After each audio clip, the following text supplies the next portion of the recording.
Good morning, nights, and welcome to Night Watch. I'm Meron. And I'm Wad. The Night Watch is a daily show that airs at the beginning of Block 2. The Night Watch is made by students for students to keep everyone up to date with everything Queenie. Let's get to the announcement. Grade 12, are you going to STEM, Science, Technology, Engineering, and Maths next year? You could be nominated for the Scholar Scholarship, a $100,000 scholarship for science students. See Student Service for Grade 12, Google Classroom for more information. The main gym will be open at lunch hour for drop-in volleyball for the month of October. Make sure I dress appropriately. A reminder that the small gym is open for Friday prayer during lunch every Friday. And family, for all students who are interested in participating in this year's High School Model United Nations Conference, come to an information meeting this Wednesday at lunch in room 226. Model UN is an event where students get to go to the University of Alberta and act representative of the different countries at the United States, the United Nations. You will improve debating and public speaking skills and engage in conversations about how to solve complex current events problems such as privatization of healthcare, climate change, or global piracy. You'll also get to meet students from all over Edmonton and across Alberta. So, if that sounds like something you would like to do, come to room 226 at lunch next Wednesday for our first Model UN meeting. Also, meet Mr. Herrera or Mr. Jorge if you have any questions. And that's from us and now on the weather. Good morning, nights.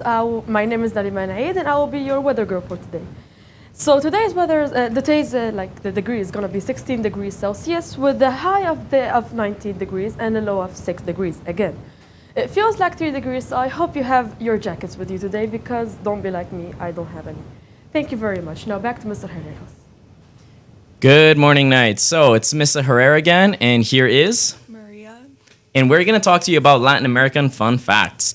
So did you know that there are hundreds of different dialects of Spanish spoken all over America?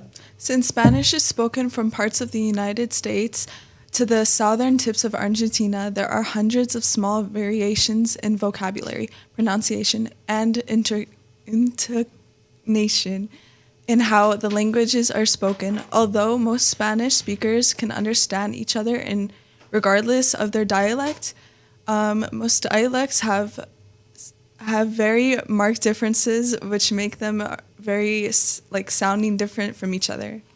Yeah, and most of these dialects have been directly influenced by other languages, indigenous and other European languages. For example, Chilean Spanish is heavily influenced by the indigenous Mapuche language, as well as German. Ecuadorian Spanish, where I'm from, is heavily influenced by the Quechua language spoken by the Inca peoples. We have lots of words that come from indigenous languages in Ecuador. Argentinian Spanish has been heavily influenced by German and Italian. So if you've ever heard Messi speak, his accent comes from a lot of German and Italian immigrants to Argentina. Mexican Spanish uses lots of words from the Aztec language of Nahuatl and the Maya language.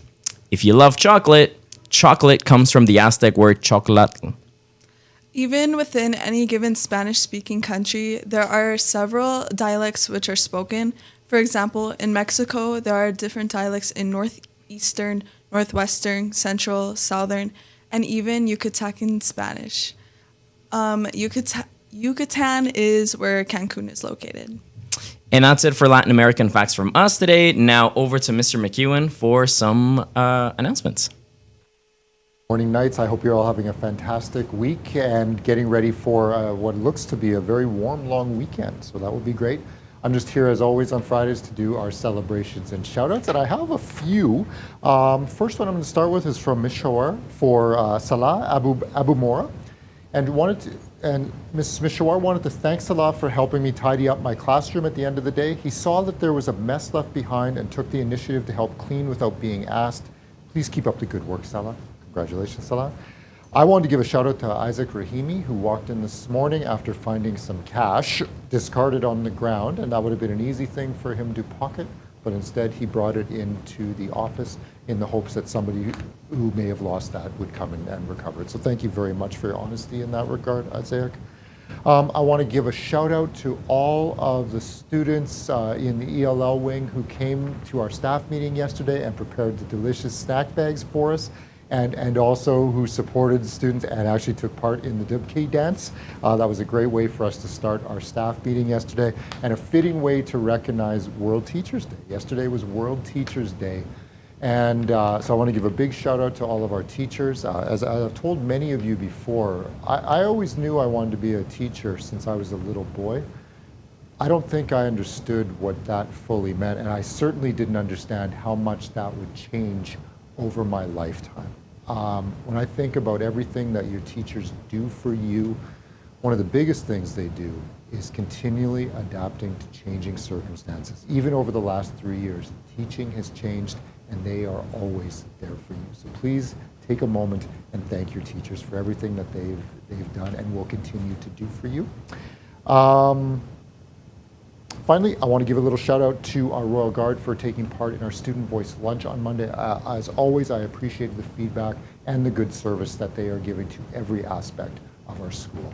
And I think that's all I have for celebrations and shout outs, but please keep them coming, and I will see you next Friday. Have a wonderful weekend.